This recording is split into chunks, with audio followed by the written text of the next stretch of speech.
तो ससुराल चली जाती है। पीछे रह जाती है भाभी रानी। सिद्धि के ससुराल जाते ही भाभी कहती है, अरे वाह जी वाह, सारे कपड़े मेरे। हाय रे पैंट, अरे वाह वाह, मजा आ जाएगा। अरे ये सिद्धि की अलमारी के सामने खड़े होकर क्या बड़बड़ा रही है? जा जाकर देख मेहमानों को विदाई की मिठाई मिली कि नहीं। अब हाँ माँ जी, क्यों नहीं, लेकिन पहले कपड़े तो बदल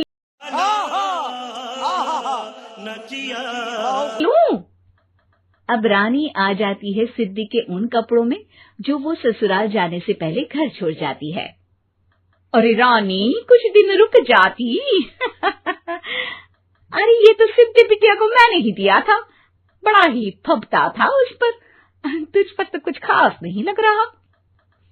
अब वो ना मेरे सारे कपड़े गीले थे तो सोचा पहन लूं। वैसे भी सिद्धि को कौन सा दिन पुराने आउटडेटेड कपड़ों को पहनना है।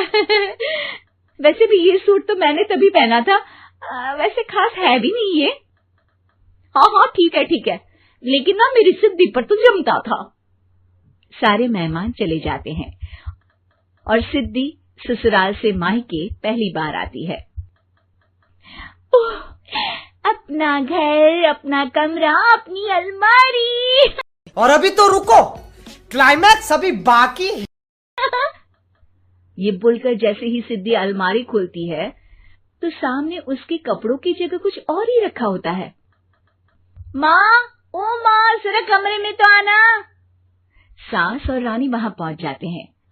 रानी ने पहनी होती है सिद्धि की जींस और टी शर्ट। अरे भाभी, ये क्या? ये तो मेरी बड़ी ही महंगी टी शर्ट है, इसे आपने घर में क्यों पहनी है? अरे बहुत मिलती है दीदी ये चौक की मार्केट में, 150 में। ओ भाभी प्लीज, ये एरोपोस्टल है, 2000 की एक टी शर्ट। ओह, 2000 में तो दीदी 4 साड़ी आ जाए। अब क्या बोलूं भाभी, ये मेरी अलमारी में छोटू के कपड़े, तो मेरे कपड़े कहाँ हैं? मेरी अलमारी में। अब दीदी आपको कौन से पुराने कपड़े पहनने थे? माना भाभी, लेकिन मैं जब घर आती तो यही सब पहनती ना। अरे तुम तो बड़ी कंजूस हो दीदी।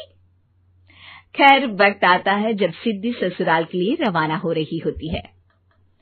अरे रानी, अंदर से सिद्धि का गिफ्ट ले आ, लड़की पहली बार ससुराल से मायके आई है। रानी अंदर जाती है और एक सिंपल सी साड़ी लेकर बाहर आ जाती है।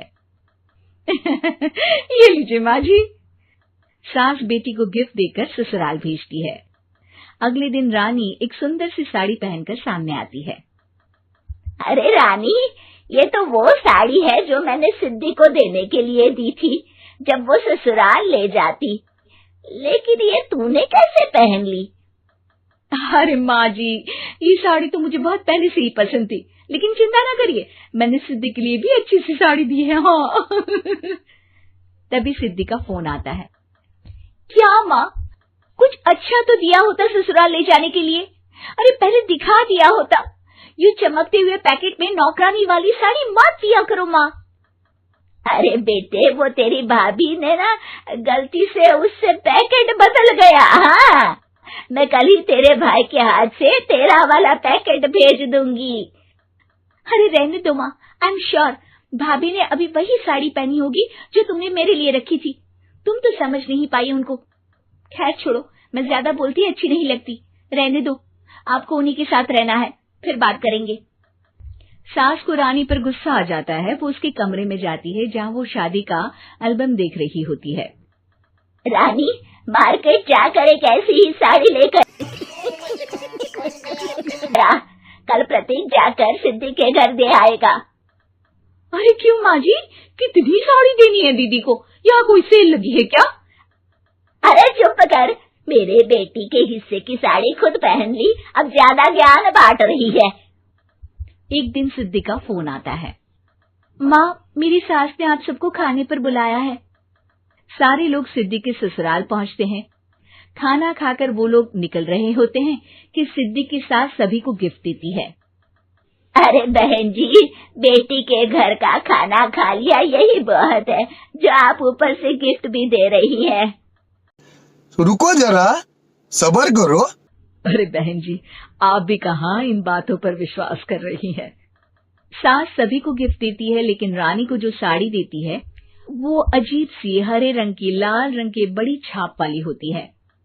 अरे छी, ये कौन पहनेगा? सासू माँ को तो जरी वाली इतनी सुंदर, और मेरे लिए ये नौकरानी वाली। अरे भाभी, दरअसल मैं जब भी घर आती थी आप वापसी में ऐसी ही साड़ी देती थी ना, तो माँ ने सोचा कि आपको आपकी पसंद की ही साड़ी क्यों ना दी जाए। बेचारी रानी, बोलती भी तो क्या। सिद्धि और सास रानी का चेहरा देखकर हंसने लगती है, तो रानी समझ जाती है कि अपने ही बिछाए जाल में वो फंस चुकी है।